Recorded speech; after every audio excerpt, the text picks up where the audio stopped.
তাহলে মোদিজির এই মুহূর্তে উচিত আগে পদত্যাগ করা। যদি নির্লজ্জ প্রধানমন্ত্রী না হন তাহলে পদত্যাগ করে দেশের মানুষকে এসে বলুন আপনার ভোটার কার্ডটা বৈধ নয়। আসলে কি জানেন, আপনার কাছে যে ভোটার কার্ড আধার কার্ড আছে, মোদিজির কাছেও সেই ভোটার কার্ড আধার কার্ড আছে, কোনো এক্সট্রা কাগজ নেই। তার মানে কি জানেন, বিশ্বের প্রথম কোন দেশ ভারতবর্ষ, যে দেশের প্রধানমন্ত্রীও সে দেশের নাগরিক না। ভাবুন কোথায় এনে দাঁড় করালো। আরো একটা অদ্ভুত বিষয় কি জানেন, এই যে আমাদের পাসপোর্ট দেয়, যারা ধরুন বিদেশে যায় পাসপোর্ট করায় বা নর্মালি পাসপোর্ট করায়, ওই পাসপোর্ট নিয়ে আপনি যখন বিদেশের মাটিতে যাবেন, বিদেশের লোক কি বলবে, এই যে ভারতের একজন নাগরিক এসছে, কি অদ্ভুত দেশ, কি আচ্ছা দিন এলো। ওই পাসপোর্ট, যে পাসপোর্ট থেকে বিদেশের মানুষ বলছে আপনি ভারতের নাগরিক, সেই পাসপোর্ট থেকে ভারত সরকারই বলছে আপনি ভারতের নাগরিক নন। ভাবুন কি দেশ এলো, কোন জায়গায় নিয়ে এলো আমাদের দেশকে। অর্থাৎ ভারত সরকারের ইস্যু করা পাসপোর্ট, ভারত সরকার আপনাকে নাগরিক বলছে না, কিন্তু বিদেশ আপনাকে নাগরিক বলছে। তার মানে কি, তার মানে আপনি আমি এই মুহূর্তে কোন দেশের নাগরিক আমরা জানি না। আমরা এখন ঝুলে আছি, পিং পং বলের মতো ডিং ডং এদিক ওদিক করছি। বাংলাদেশে গিয়ে পড়বো না পাকিস্তানে, ভারতে থাকবো না প্যারিসে, চীনে পড়বো না জাপানে, আমরা কেউ জানি না। এবং এই দিনটা আমাদের কেউ উপহার দিয়েছে, প্রধান সেবক নরেন্দ্র দামোদর দাস মোদী, যিনি 303টা আসন নিয়ে ক্ষমতায় এসেছেন। ক্ষমতায় আসার পর যারা তাকে ভোট দিয়েছে, লাইনে দাঁড়িয়ে কষ্ট করে সেই হিন্দু মুসলিম সবাইকে বলে দিয়েছে, আরে ভোট দিয়েছিস ঠিক আছে, ভোটটা নেওয়া গেছে, ক্ষমতায় এসে গিয়ে প্রমাণ কর তুই নাগরিক কিনা। এটা কেন জানেন, এটার কারণ আছে। এই যে কদিন আগে অব্দি পেঁয়াজ প্রায় 200 টাকায় উঠে গেছিল। আমাদের তো ভালো, তো বাংলায় যখন পেঁয়াজ 150 টাকা ছিল, তখন বিজেপি শাসিত রাজ্যগুলিতে কোনো টাকার পেঁয়াজ 220 টাকা, কোনো জায়গায় 250 টাকা। তাও মমতা ব্যানার্জির জন্য এই রাজ্যে তার 130 টাকায় কিনেছেন।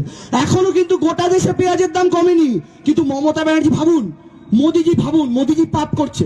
মানে আপনি ভাবুন, এক জায়গায় বসে খেলেন কম, মাটিতে ফেলে ছড়ালেন বেশি। আপনি খেয়ে দিয়ে উঠে গেলেন, কিন্তু আপনার মাকে এসে সেটা পরিষ্কার করতে হচ্ছে। মোদিজির অবস্থা এরকম। মোদিজি পেঁয়াজের দাম বাড়াচ্ছেন, গোটা দেশে কোথাও পরিষ্কার, কোথাও দাম কমছে না। কিন্তু বাংলার মুখ্যমন্ত্রী মমতা ব্যানার্জি দাম বাড়াচ্ছে মোদিজি, কিন্তু তিনি টাস্ক ফোর্স তৈরি করে বাজারে বাজারে পাঠিয়ে আজকে পেঁয়াজের দামটাকে 50-এর কাছাকাছি নিয়ে এসছেন। সেটাও করেছেন মমতা ব্যানার্জি। গোটা দেশে কিন্তু এখনো 150-200 টাকায় পেঁয়াজ বিক্রি হচ্ছে। তো এই পেঁয়াজের দাম বাড়িয়ে দিয়েছিল। এখানে প্রত্যেকের ব্যাংকে অ্যাকাউন্ট আছে তো, বাড়ি গিয়ে সবাই ব্যাংকের পাসবুকটা দেখবেন, পাসবুকটা খুলবেন, দেখবেন ব্যাংক কখনো আপনার পাসবুকটা যদি আপডেট করা থাকে দেখবেন কখনো 20 টাকা কেটেছে, কখনো 15 টাকা, কখনো 120 টাকা। খুলে দেখবেন, আপনি ব্যাংকে গিয়ে বলবেন আমার টাকা কেটেছে, ব্যাংক বলবে কই, এ তো কোনো একটা স্কিম করেছিলেন তাই। এরকম ভাবে আপনাদের মাথায় টুপি পরিয়ে গোটা দেশের মানুষের থেকে 15,000 কোটি টাকা লুট করেছে মোদিজি। আপনারা নিজেরাও জানেন না। কেন বলুন তো, কিভাবে লুট করেছে? ওই মশা বসে চুপ করে একটু করে রক্ত খায়, বেরিয়ে চলে যায়, আপনি টেরও পান না। কিন্তু সেই 1 বছরে আপনাকে যত মশা কামড়েছে, সব কটা মশার রক্তকে যোগ করে দেখবেন 1 বছরের টোটাল আপনার 1 বালতি রক্ত শুধু মশা খেয়েছে। এরকম নরেন্দ্র মোদীজি প্রত্যেক মাসে 15 টাকা, 10 টাকা, 20 টাকা করে ব্যাংক থেকে কাটতে আজকে আপনি হিসাব করুন, যত বছর ব্যাংকে টাকা রাখছেন, শেষ 6 বছরে দেখবেন আপনার কয়েক হাজার টাকা লুট করেছে নরেন্দ্র মোদী। আর কত টাকা গোটা দেশে তুলেছে জানেন? 15,000 কোটি, শুধুমাত্র আপনার আমার ব্যাংক থেকে একটু একটু করে টাকা চুষে নিয়ে। আপনি আমি কিন্তু ধরতে পারিনি, কিন্তু যখন ধরতে পেরেছেন, যখন পেঁয়াজের দাম বেড়েছে, যখন চাকরি ছাঁটাই হচ্ছে, তখন আপনি সেই দিকে তাকাতে যাবেন, মোদিজি আপনাকে বলছে আরে বাদ দে সব কথা, আগে দাদুর কাগজ খুঁজে আন। মানে কি, একটা বাচ্চা কাঁদছে, বাবাকে বলছে বাবা খিদে পেয়েছে খেতে দাও, খুব কাঁদছে, বাবা দেখছে আমি তো খেতে দিতে পারবো না, তাহলে কি করা যায়? সেই বাবা তখন কি করলো, বাচ্চাকে খেতে দিতে পারবে না, তখন সেই বাচ্চাটাকে তুলে আলমারির ওপরে বসিয়ে দিল। এবার বাচ্চাটা এত উঁচুতে আলমারির ওপরে বসে আছে, ভয় পাচ্ছে। এবার বাবাকে বলছে বাবা নামিয়ে দাও, ভয় করছে। বাচ্চাটা কিন্তু খিদের কথাটা ভুলে গেছে। নরেন্দ্র মোদী এই কাজটাই করতে চাইছেন। আমাকে আপনাকে চাকরি, বেকারত্ব, পেঁয়াজের দাম ভুলিয়ে দিয়েছেন। বাচ্চাটাকে যেমন আলমারির ওপরে বসিয়ে দিয়েছিল, আপনি যখন খেতে চাইছেন, বলছেন দাম কমাও জিনিসের, তখন মোদীজি খুঁজে নিয়ে আয়, আপনি ওই কাজে ব্যস্ত হয়ে গেছেন, আপনি ভুলে গেছেন তখন জিনিসপত্রের দামের কথা। এটা হচ্ছে মোদীজির ট্যাকটিক্স। আর এই জিনিসটাকে বাংলার মানুষ বা গোটা দেশের মানুষ আস্তে আস্তে ধরে ফেলেছে। তাই এই জিনিসটা আর বেশি দিন চলবে না এই দেশের মাটিতে। আর তার জন্য আপনাদের প্রত্যেককে সংঘবদ্ধ থাকতে হবে। আমি একটা কথা বলি, বিজেপির পতাকা রং দেখেছেন তো, গেরুয়া। একটা পার্টি আছে মিম পার্টি, হায়দ্রাবাদ থেকে এসছে। এই দলটার কাজ বলে দিই, এরা যেখানেই যায় বিজেপির উল্টো দিকে যে দল থাকে তার ভোট কাটাকুটির জন্য যায়। মিম পার্টি আজ অব্দি যেখানে যেখানে ভোটে লড়েছে সেখানে সেখানেই বিজেপি জিতেছে। আজ অব্দি এক জায়গাতে ওরা বিজেপিকে হারাতে পারেনি, কারণ বিজেপির উল্টো দিকে যখন কংগ্রেস থাকে মিম পার্টি ভোটে লড়ে কংগ্রেসের ভোট খায়। এখন বিজেপির প্ল্যান হচ্ছে এই মিম পার্টিকে বাংলায় ঢুকিয়ে তৃণমূলের ভোট খাওয়াবে। তাই একটা কথা বলে রাখি, মিম পার্টির দিকে সমর্থনের হাত বাড়ানো মানে কিন্তু নরেন্দ্র মোদী জিন্দাবাদ স্লোগান দেওয়া, দুটোই এক। তাই আপনাদের সিদ্ধান্ত নিতে হবে আপনারা কোন দিকে থাকবেন। এই সিদ্ধান্তটা কিন্তু আজকে আপনাদের এই মাটিতে দাঁড়িয়ে নিতে হবে। আর এই বিজেপির পতাকা গেরুয়া, এই মিম পার্টির পতাকা সবুজ, কিন্তু তৃণমূলের পতাকা দেখুন গেরুয়া, সবুজ আর সাদা। এই মাঝখানের সাদাটা হচ্ছেন মমতা ব্যানার্জি, যেটা হিন্দুকে এক হাতে ধরে রেখেছেন, মুসলমানকে এক হাতে ধরে রেখেছেন। তাই আপনাদের সিদ্ধান্ত নিতে হবে আপনারা কোন পতাকার তলায় থেকে কাজ করবেন, কার নেত্রীর পাশে থেকে কাজ করবেন। এই সিপিএম, মিম, কংগ্রেস, এই তিনটেই হচ্ছে বিজেপির সবচাইতে বড় দালাল। এদের পাতা ফাঁদে পা দেওয়া মানে হচ্ছে বিজেপির ফাঁদে পা দেওয়া। তাই এদিকে পা দেবেন না।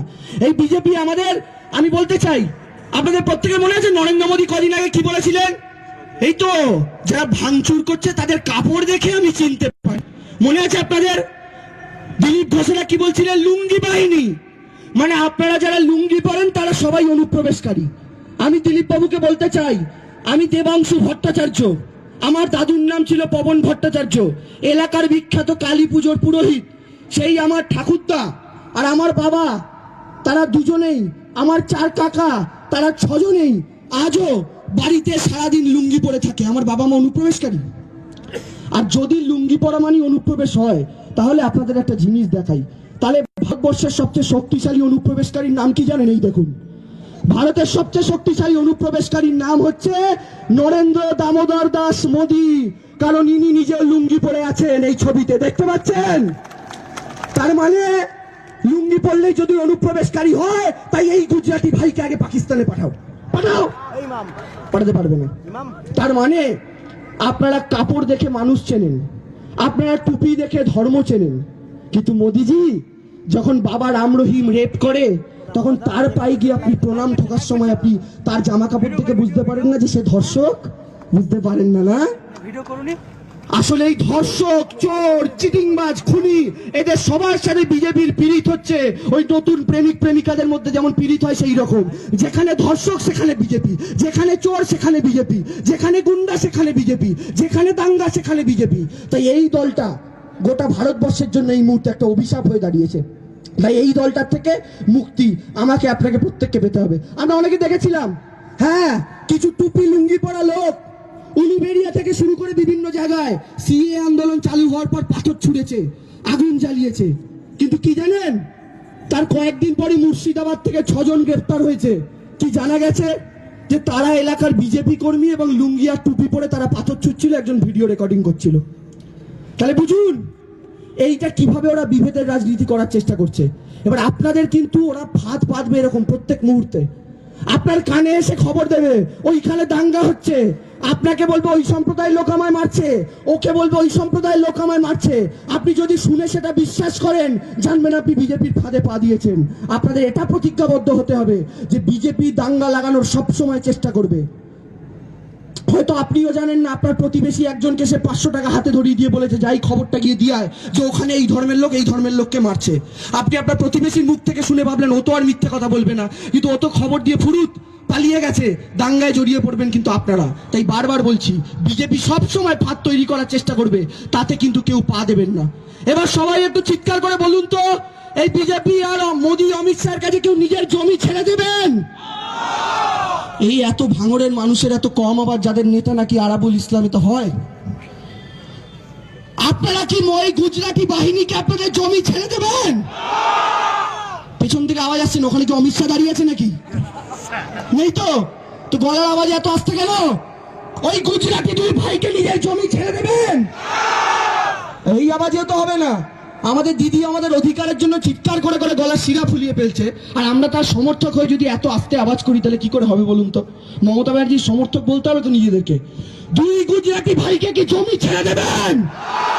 এই তো হচ্ছে আওয়াজ, এটা আসল গলার আওয়াজ। এটা চেপে থাকে কেন? এটা চেপে থাকলেই মুশকিল।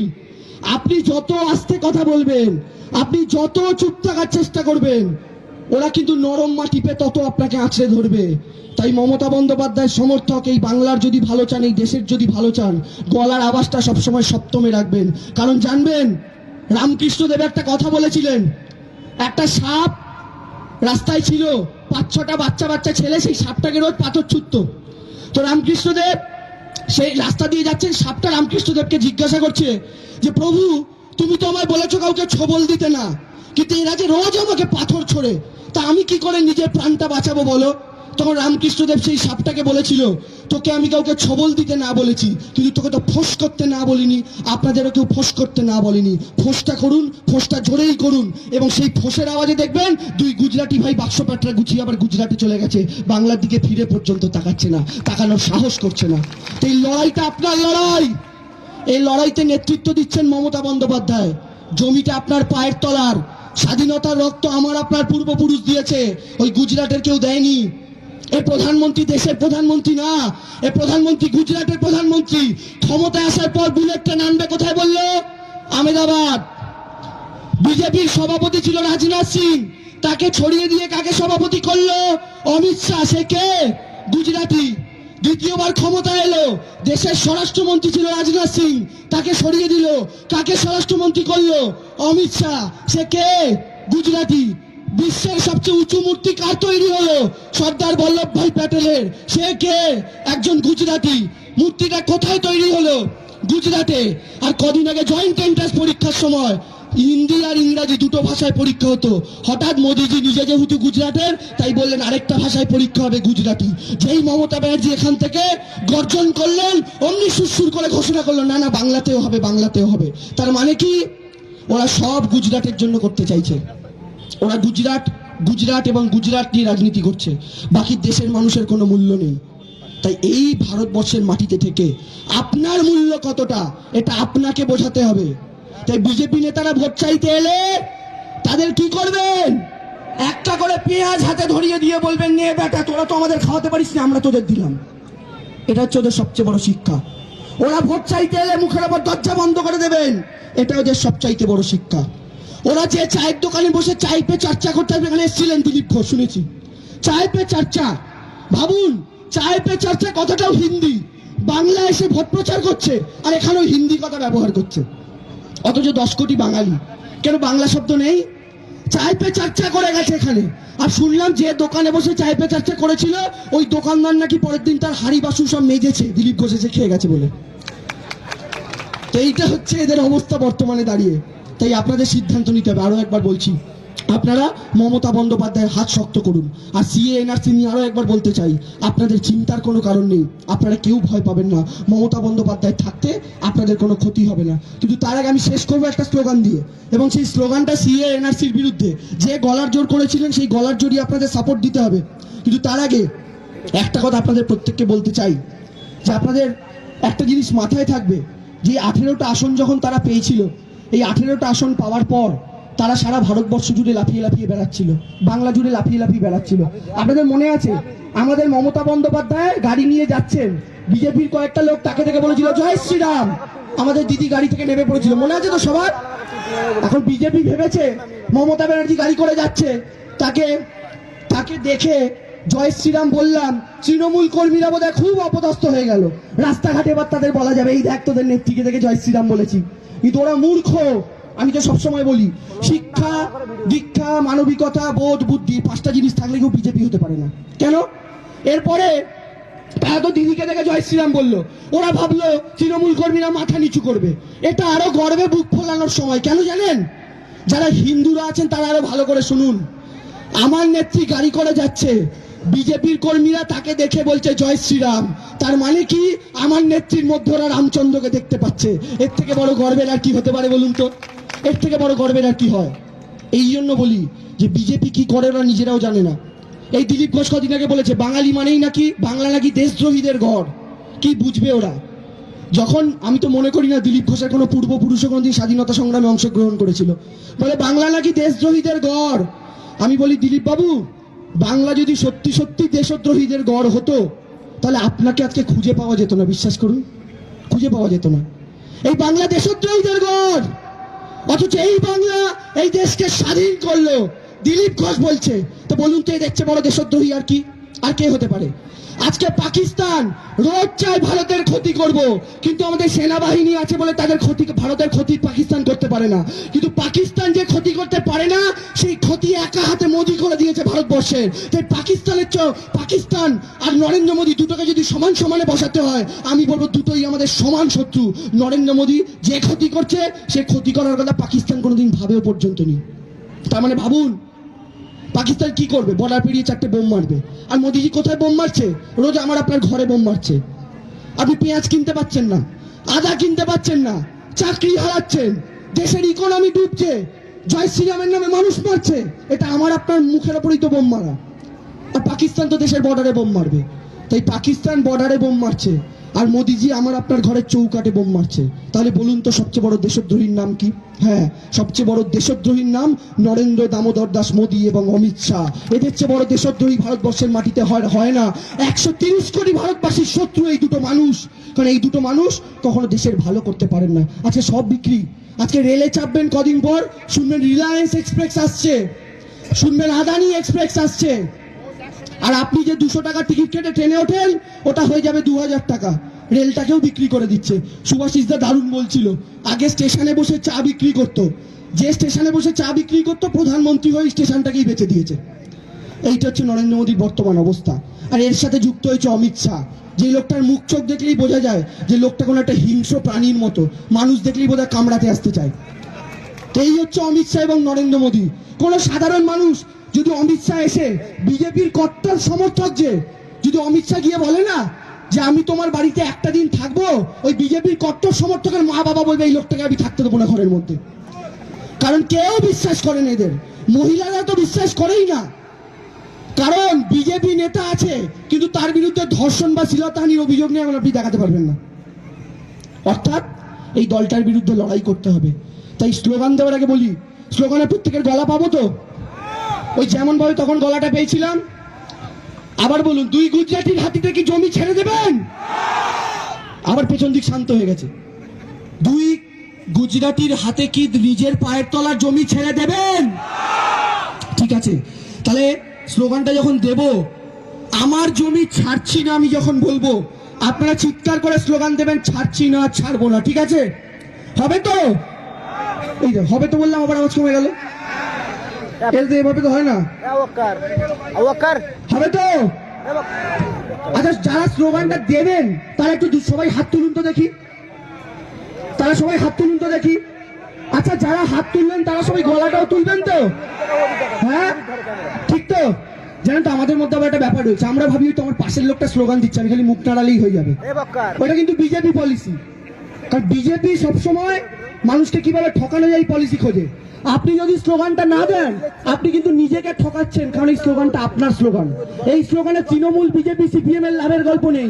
এই স্লোগানটা হচ্ছে আপনার পায়ের তলার জমি বাঁচানোর স্লোগান। তাই এবার যাই পাশে ভাবছিলেন ও পাশের লোকটা বলছে, আমি চুপ করে থাকলেও হবে, তারাও যখন আওয়াজটা করলেন, কত জোরে আওয়াজ হলো দেখলেন তো? তাই যখন বলবো মাটি আমরা ছাড়ছি না, আপনারা ছাড়ছি না, ছাড়বো না, চিৎকার করে কিন্তু। হ্যাঁ, আরে এই দেশেতেই উঠছি, বেড়ে মরছি, আবার এইখানে নাগরিক আমি ঘাম ঝরাচ্ছি বলছি রে। তাই স্লোগানে মোদিজি যতই চেঁচান, মাটি আমি ছাড়বো না। শ্রমিক কৃষক গড়ছে ভারত, মোদির ভাইরা লুটছে দেশ, তাদের কাছেই চাইছে প্রমাণ, এনআরসি তে করছে শেষ। মোদি তোমার ডিগ্রি দেখাও, কাগজ আমি দেব না। দাদুর লগ্ন দিদার রাশির লাইনে দাঁড়াই খুঁজে মরি, মোদি তুমি বিদেশ ঘোরো, আম জনতা খেটে মরি। প্রধানমন্ত্রী বিকাশ দেখাও, জমি আমি ছাড়ছি না। মথুরা আমার, গোর্খা আমার, রাজবংশী আমার ভাই, বাঙাল ঘটির এ সংসারে পদ্ম পাটির জায়গা নাই। পিএম বলো স্মার্ট সিটি কই, জমি আমি দেব না। আওয়াজ আসছে না কিন্তু, আরো জোরে করতে হবে। আরে আমার দলে ববি হাকিম হিন্দু দাদা বক্সি, তাই আমার দলে ডেরে কাছে কিন্তু মেহুল চকসি নাই। মোদি তুমি কাগজ দেখাও, আমরা কাগজ দেখাবো না। আমার দলে ববি হাকিম হিন্দু দাদা বক্সি, তাই আমার দলে ডেরে কাছে কিন্তু মেহুল চকসি নাই। রাফায়েলের কাগজ দেখাও, কাগজ আমরা দেখাবো না। আরে ঝড়ে জলে ভাঙছে বাড়ি, গরিব কত ছাড়ছে ঘর, নেই কো কাগজ যাদের কাছে কিন্তু ওরা নয় কোপর। দিলীপ দুধে সোনা খোঁজো, জমি আমি দেব না। আরে দিলীপ দুধে তুমি সোনা খোঁজো জমি আমি দেব না, বিদেশিদের কাগজ দেবে দেশের মানুষ করবে শীত, মায়ের জন্য ওষুধ নেই সে বান্ধবীকে করছে গিফট। দিলীপ তুমি সোনা খোঁজো আমি কাগজ দেব না, দেশের যত টাকা আছে শিল্পপতির হাতেই সব, নয়কো অনুপ্রবেশকারী মোদি খাচ্ছে দেশের জব। মোদি তুমি চাকরি দাও জমি আমি দেব না, মোদি তুমি চাকরি দাও জমি আমি দেব না। ডিটেনশনে মরছে মানুষ বিদেশ যাচ্ছে চৌকিদার, অ্যাম্বুলেন্স রুখছে দিলীপ লজ্জা তবু নেই কোতার। অমিত শাহ গুজরাটে যাও দেশের জমি দেব না। আমার আওয়াজ কমে গেল কেন? অমিত শাহ গুজরাটে যাও মাটির আমি ছাড়ছি না। জন্ম নিল হিটলার ফের ভারতবর্ষে নতুন বেশ, শীতের বিকালে প্রবল আগুন ঝলসে মরছে আমার দেশ। নরেন্দ্র মোদী জিডিপি দেখো জমি আমি দেব না। পেঁয়াজ বাড়ছে আদা বাড়ছে বাড়ছে ফোনের বিল, নোটবন্দির গেড়া কলে বন্ধ অফিস মিল। তাই মোদি তুমি বিদেশ পালাও মাটি আমি দেব না, জমি আমরা ছাড়ছি না, আমার মাটি দেব না। দুয়ার তুলে আমার মাটি দেব না, আমার মাটি দেব না, আমার মাটি দেব না। জমির দখল দিচ্ছি না, জমির দখল দিচ্ছি না। আচ্ছা কাকিমা জেঠিমারা দেখছি হাত পা নামিয়ে বসে আছেন, আপনাদের কিন্তু ওই হাতে বটি ধরতে হবে। হ্যাঁ, যে বটিতে ধার নেই, কারণ দেখাতে হবে, শুধু মারার দরকার নেই। তাই দুহাত তুলে আরে জমির দখল দেব না, আরে মাটির দখল দেব না, আরে জমির দখল দিচ্ছি না, আরে মাটির দখল দেব না। মোদি হটাও, মোদি হটাও, মোদি হটাও। মমতা ব্যানার্জি, এই আওয়াজটা কিন্তু নাভি থেকে বুকে উঠবে, বুক থেকে মুখে আসবে। মমতা ব্যানার্জি, মমতা ব্যানার্জি। স্লোগানটা দেওয়ার আগে বলি, স্লোগানটা যখন শুরু করেছিলাম আমার ঠাকুমা বলতো মানুষের তিনটে কারণে চুল পড়ে। এক,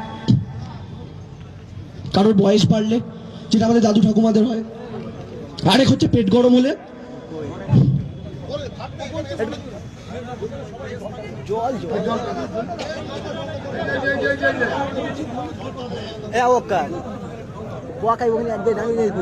ঘুরে